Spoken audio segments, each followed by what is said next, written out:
Hey guys, my name is Mitch with Under the Firewall. I make videos about technology, cybersecurity, and IT.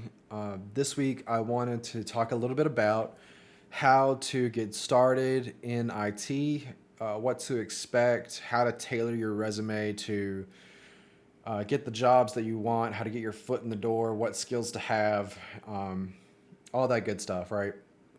So let's jump into it. First off, I want to kind of go into my background a little bit. Whenever I first got started, I was an intern at a government agency. It was a housing authority. Uh, and it was a very, very small housing authority for like Section 8. And honestly, it was a really, really easy job. I just worked on their website and provided IT support to the office staff, which was just helping older people learn how to use their computers. So it was pretty easy getting into it, for me at least, because I was kind of always brought up with computers, and so it was just natural to me. Now that will not be the case for everyone, and there are certain people that aren't in IT like me that haven't been doing it their entire lives. So your experience will vary, and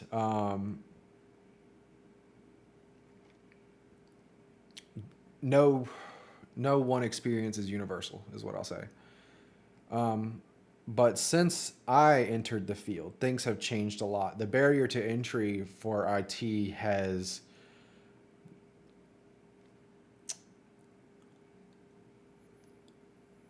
increased significantly.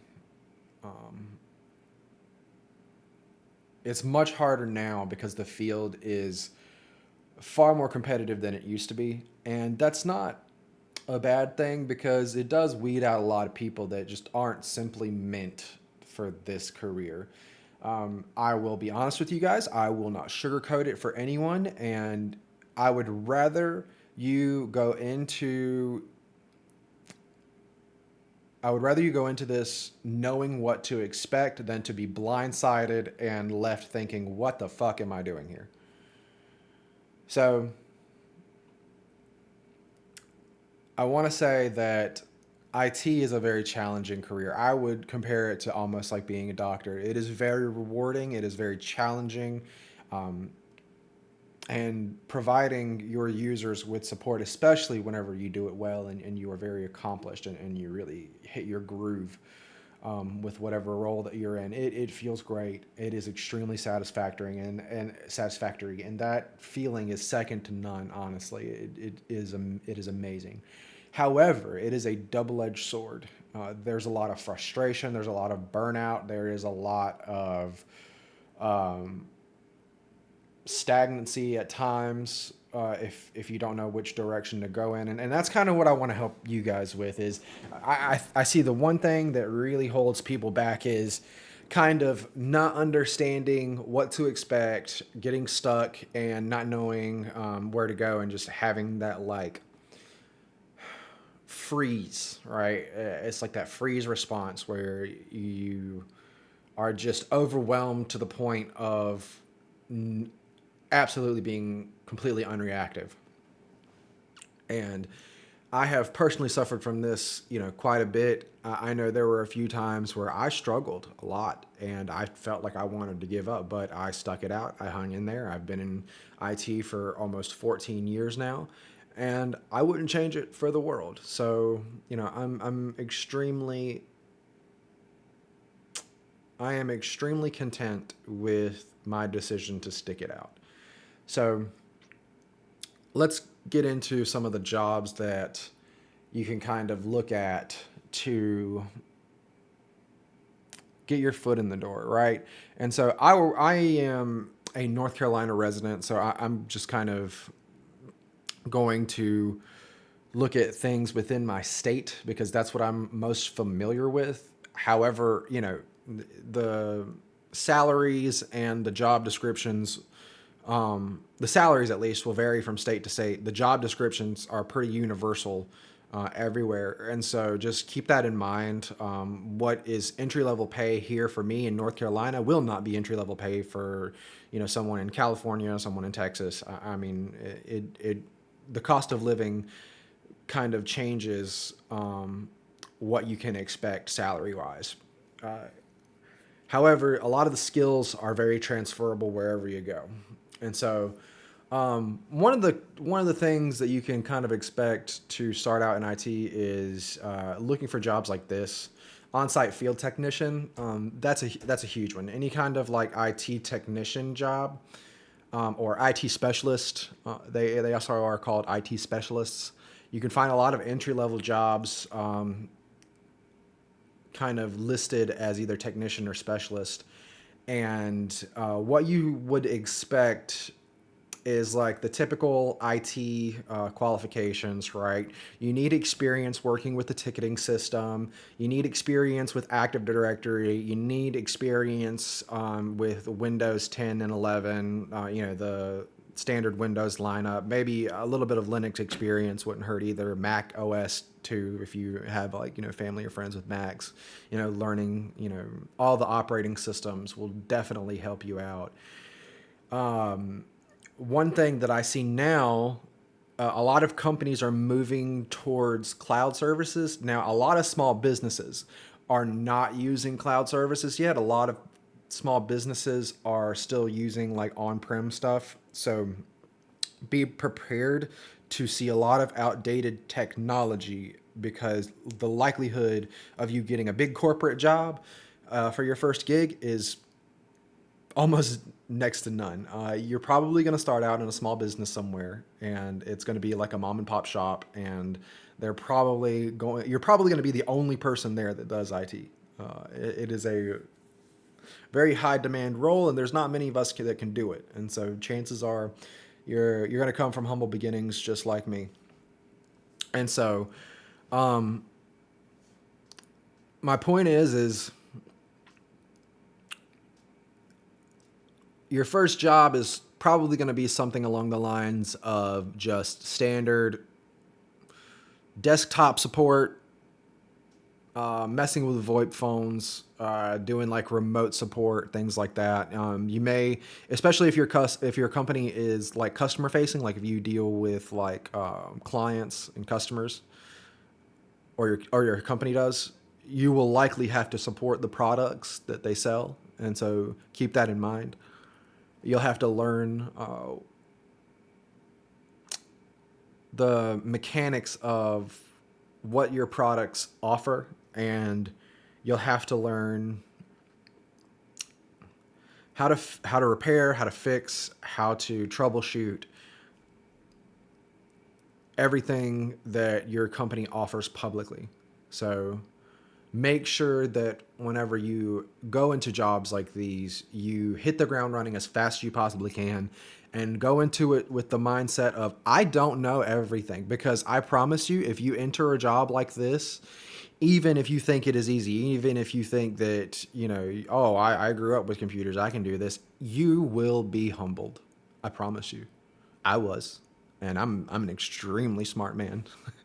And there were multiple times where I had my hands on my head and I just did not know what to do. And sometimes there was just nothing I could have done. Sometimes there were problems that I couldn't have solved even if I wanted to.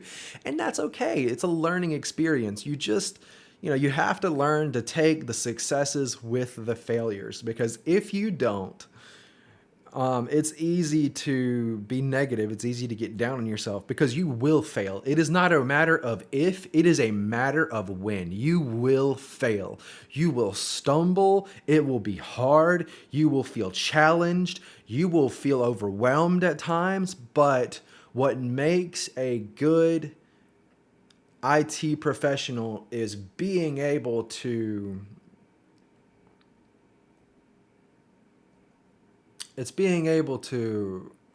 take those hardships and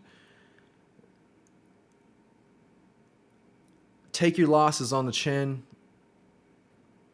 get back up whenever you get knocked down, and just keep moving forward no matter what. Just keep moving forward.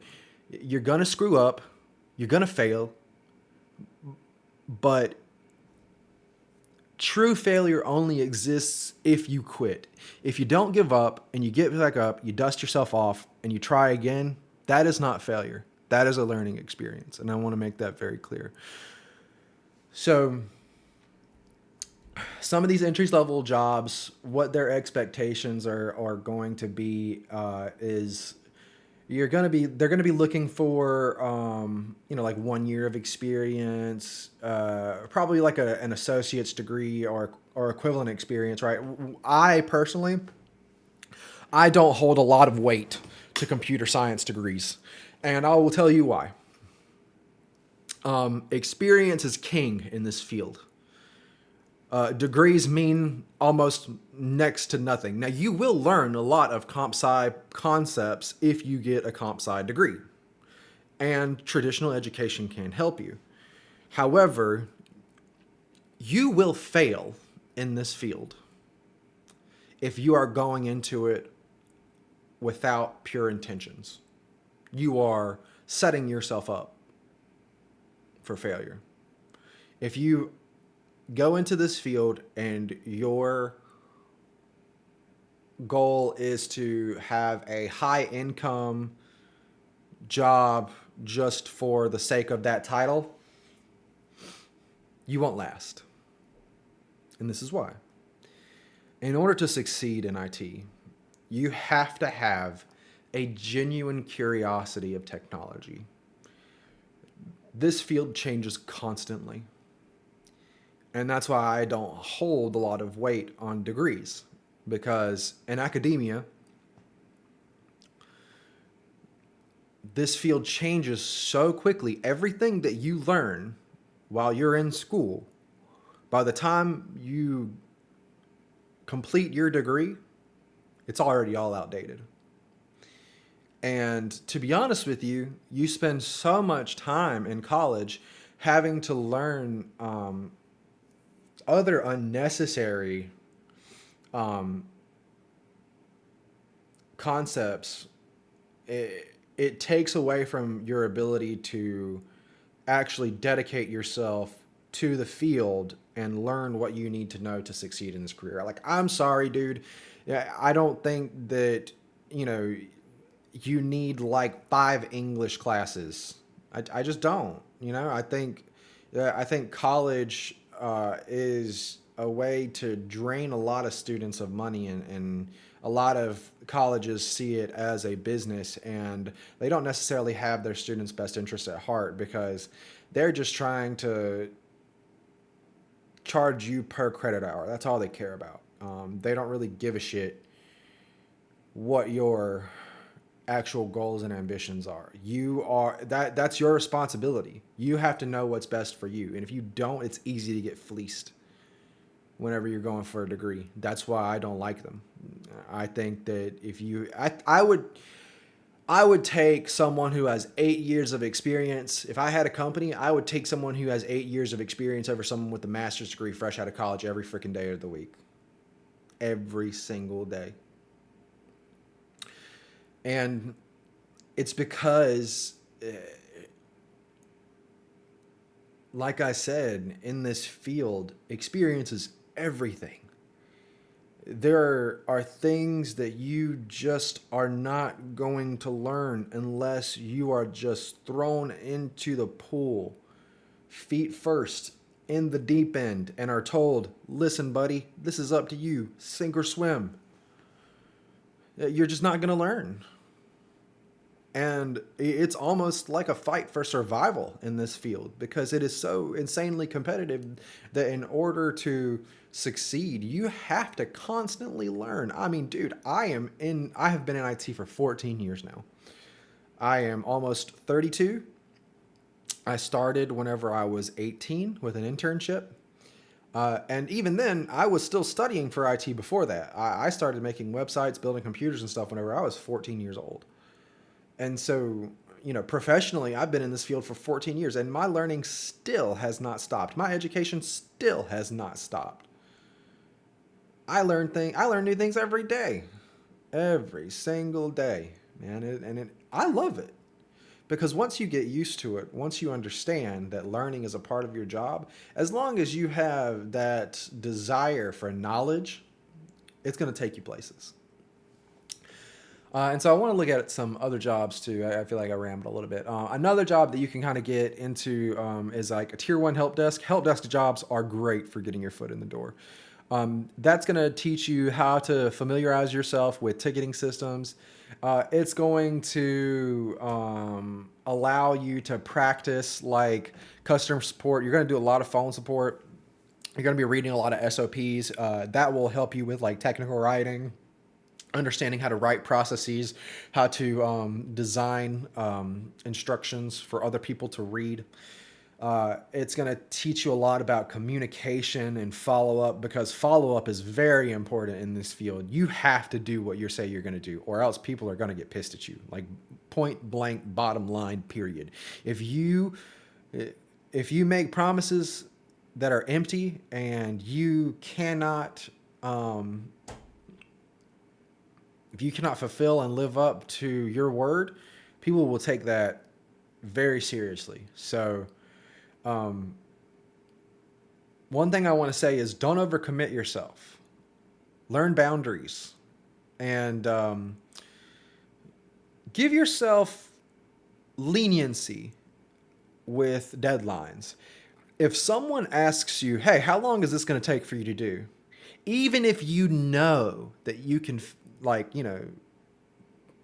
create a deliverable within 30 minutes, even if you know that it's going to take you 30 to 45 minutes, give yourself 2 hours. If you are given a project, and even though you know that you could probably have it done in a day or two, give yourself a week. And I know that that may seem lazy, right? I know that that may seem counterproductive because you're like, well, I'm just wasting time. But you're not. You're giving yourself room to breathe. And I had to learn this lesson myself because, especially in jobs like help desk, right? Once a customer sees just how efficient you are, once you set that expectation, that is going to be your baseline. Understand that. So if you can't perform at that baseline 100% of the time, people are going to start to question your abilities. And you don't want that, right? You don't want your customer to lack the confidence to come to you for troubleshooting and support, right? And so, familiarize yourself with these ticketing systems, familiarize yourself with supporting concepts like SOPs, technical writing, providing customer support, learning all of the hardware and software that your customers use. Find yourself a job like help desk, field technician, get your hands-on experience. Help desk analyst, that's another help desk job. That's really good. Starts out like $17, $21 an hour in most places. And be humble whenever you start. You're not going to start at the top. You will be the low man on the totem pole. And it is tough sometimes. It's tough. There's a lot of expectation. There's a lot of weight on your shoulders because management isn't the one that's going to be dealing with the customers. You are. They're not going to be the ones that are hearing the complaints for the clients. You are. And I will tell you one thing. If I can give anyone any advice for getting started in this field, never take anyone's frustration personally, especially if your clients or customers are angry and they take it out on you. You've got to be really good at just being zen with it, man. You got to let it,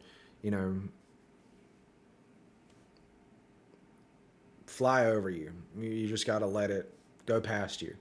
And don't engage. Don't get frustrated. Understand that whenever someone is angry, most of the time they are not angry at you. They are angry at the situation that they're in. They are frustrated with not having working technology. They are frustrated with not being able to perform their duties in a timely manner, and it has nothing to do with you. The only thing that you can do is provide them with support and be genuine and authentic and helpful. And if you do that, even if your customers and clients are frustrated with you, they will come around. And now I'm not saying be a doormat. I want to make that clear. Do not be a doormat. Do not let people walk all over you. Have boundaries, set standards, teach people how to treat you. You'll have to do that. But do that in a way that is professional, reliable, and consistent. If you can do those things and you can find some good jobs like these, the likelihood of you moving up is going to be extremely high, and you're going to succeed.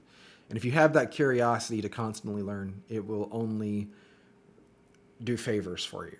I promise. And now the last thing that I want to leave you with before I end this video, because I know this is getting to be a little bit longer. It's over 20 minutes now. Last thing I want to leave you with is don't take job expectations when you're applying to them too seriously. Like if a job posting has a year of experience, an associate's degree, you don't, or an A+ certification, you don't need any of those things. You just need to prove that you can sell yourself. You can market the fact that you hold those skills. And if you can do that and you can convince someone that you can help them and you can sell yourself to that company, they will hire you. A lot of the times, job requirements on postings are very loose, and they can be negotiated. You don't have to go in. You could have zero experience and you could land a job like this. And then a lot of people won't even apply because they see like, oh, a year of experience or like 2 years of experience and an associate's degree. And they're like, oh, I don't have that. Doesn't matter. If you know computers and you are genuinely curious and you feel like you have the skills to perform well in that job, go for it. Try. Even if you only have 50% of what is listed on that job, even if you only have a 25% of the skills that are listed for that posting, apply anyway. Even if you don't get the job, even if you just get an interview, and even if you just bomb the interview, even if you just perform miserably, don't take it personally. Use it as a learning experience, right? Use it as a way to say, okay, well, I didn't get that one. I didn't get this job. I'll try again. And eventually, after you try and try and try again, you will land a job. You will get your foot in the door. And with enough practice and with enough marketability, you will be able to succeed in starting a good career. So that's all I have for you this week. I hope this was helpful. I'm going to try to be posting about one video per week. Usually my upload day is going to be like Sunday. So if this was helpful, please like and subscribe to the channel. I plan to post more content like this, every week. I also have TikTok and Twitter/X as well. So, check out my socials. I post content everywhere. I hope, I provided some good information for you guys, and I will see you guys next week.